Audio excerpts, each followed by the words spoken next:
सिकंदर की हकीकत जब दायम के सामने आई तो पूरा घर हिल गया। फरीद का चेहरा गुस्से से कांप रहा था।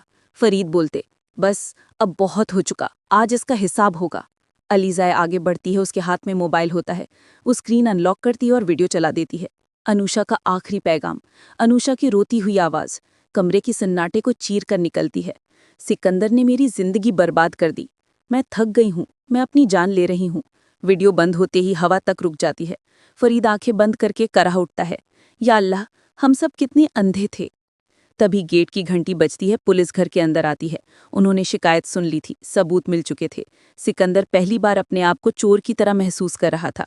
पुलिस उसके पास आती है और वो झुक कर कहता है, अलीज़ा प्लीज़, एक मौका दे दो, माफ़ कर दो, मैं गलतियों का पहाड़ हूँ।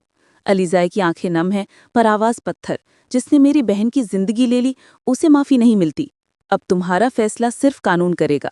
पुलिस सिकंदर के हाथ में चैन लगाती है। वो पीछे मुड़कर घर को देखकर रो पड़ता है। वे लोग जो कभी उसके डर से कांपते थे, आज उसे जलील होते देखकर चुप खड़े। हवालात में सिकंदर के पुरानी पर्दे अमल खुलने लगती हैं। ऑफिसर्स एक एक केस उसके सामने फेंकते जा रहे होते हैं। फ्रॉड, धमकी, पैसों का घपला और सबसे बदतमीज सच, हफीज साहब की मौत। सच सामने आते ही सिकंदर का चेहरा बिल्कुल सफ़ेद पड़ जाता है। हाउस में माहौल बिल्कुल उल्टा था। निम्रा रोती हुई सबके सामने सच बताती है, अलीज़ा, भाभी के बच्चे की जान अम्मी ने ली थी। ये कहना था कि घर में आग लग जाए। हमजा का दिल टूट कर रह जाता है। अम्मी, आपने ऐसा कैसे कर दिया? अरमीन चुपचाप सर झुकाए खड़ी रहती है। उसकी आंखों में शर्म और पछतावा दोनों। फरीद की रूह थक जाती है, वो सोफे पर गिर पड़ता है, दोनों हाथ सिर पर रखकर। तभी अलीज़ा को अचानक तेज चक्कर आते हैं। हमजा, उसकी आवाज़ टूट जाती है और वो वहीं गिर जाती है।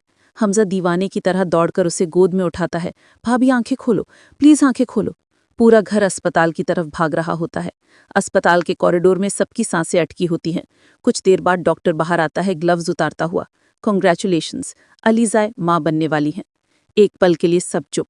फिर हमजा की आंखें भर आती हैं।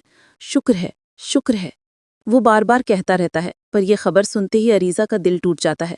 वो अपने कमरे में जाकर बैग पैक करती है। मैं और बर्दाश्त नहीं कर सकती। सिकंदर ने झूठ पर झूठ बोला और मेरी सारी जिंदगी झूठी ही निकली। वो घर का दरवाज़ा बंद करके चली जाती है। पीछे सिर्फ खामोशी रह जाती है। दायम को जब पता चलता है कि निम्रा प्रेग्नेंट है, वो हिला हुआ निम्रा के पास आता है। निम्रा आंसुओं में भीग कर कहती है, मैं तुमसे सच्चा प्यार करती थी दायम, लेकिन हालात ने मुझे मजबूर किया। दायम उसका हाथ पकड़कर बैठ जाता है। गलती तुम्हारी नहीं थी, जो तुमने सहा कोई नहीं सह सका। अगर तुम चाहो तो मैं हमेशा तुम्हारे साथ रहूंगा। फरीद ये सब देखता है और उसकी आंखों में सुकून आ जाता है। अब बस, अब दर्द का सिलसिला खत्म। तुम दोनों का वलीमा होगा कल। घर में नए सफर की तैयारी शुरू हो जाती है। कुछ हफ्तों बाद निम्रा को अचानक दर्द होता है। अस्पताल पहुंचते ही डॉक्टर उसे इमरजेंसी थिएटर ले जाते हैं। फरीद, अलीज़ा और हमजा बाहर खड़े दुआएं करते रहते हैं। कुछ देर बाद नर्स बाहर आती है, चेहरा खुशी से चमकता हुआ। बहुत बहुत मुबारक हो, निम्रा के यहाँ बेटी पैदा हुई है। निम्रा बेटी को गले लगाती है, आंसू बरस पड़ते हैं। ये मेरी नई जिंदगी का पहला पल है, अल्लाह का शुक्र। दूसरी तरफ अलीज़ा के लेबर पेन बढ़ रहे होते हैं। हमजा उसका हाथ मजबूती से पकड़े रहता है। मैं यहीं हूँ अलीज़ा, बिल्कुल यहीं। ऑपरेशन रूम में सारी मेहनत, सारा दर्द, सारी दुआएं मिलकर एक नई रोशनी पैदा करती है।